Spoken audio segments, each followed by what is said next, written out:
Islamic state फिलिस्तीन ने यहूदी स्टेट इजराइल पर एक ऐसा सरप्राइज अटैक किया जिससे इजराइल पूरी तरह से दहल उठा है। फिलिस्तीन के गाजा पट्टी से हमास चरमपंथियों ने इजराइल के रिहायशी इलाकों को महज 20 मिनट के भीतर 5000 रॉकेटों से छलनी कर डाला। ये हमला इतना घातक और जबरदस्त था कि 20 मिनट तक 5000 रॉकेटों के हमले से इजराइल की जमीन दहलती रही। आसमान से बरसती मौत को देखकर डरे सहमे लोग कुछ समझ ही नहीं पाए और अपने अपने घरों में दुबके रहे।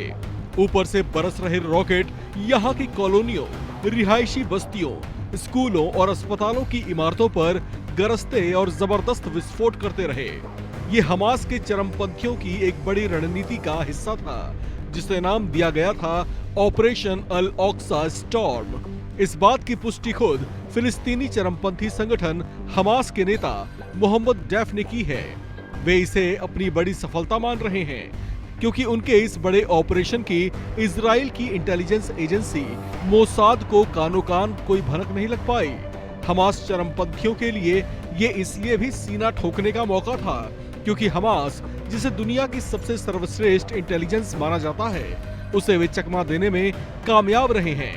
इजराइल की खुफिया एजेंसी अपने काम में इतनी कुख्यात और सधी हुई मानी जाती है कि इसे किलिंग मशीन भी कहा जाता है, जो दुनिया के किसी भी कोने में बैठे दुश्मन को ठिकाने लगा देते हैं। लेकिन वही मोसाद हमास के इतने बड़े हमले की जानकारी जुटाने में नाकाम साबित हुई, जिसका खामियाजा ये हुआ कि इजराइल पर इतना बड़ा हमला हो गया और उसे संभलने तक का मौका नहीं मिला और फिलिस्तीन की गाजा पट्टी से हमास ने कुछ ही मिनटों के भीतर 5000 रॉकेट दाग दिए।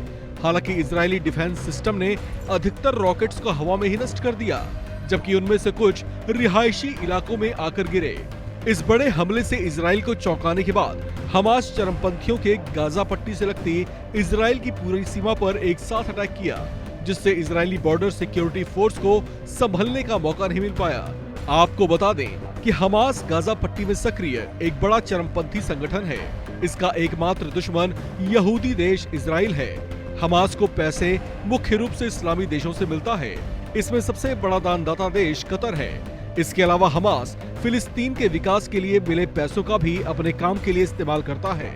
हमास को ये पैसा सऊदी अरेबिया, ईरान और दूसरे अरब देशों से भी मिलता है।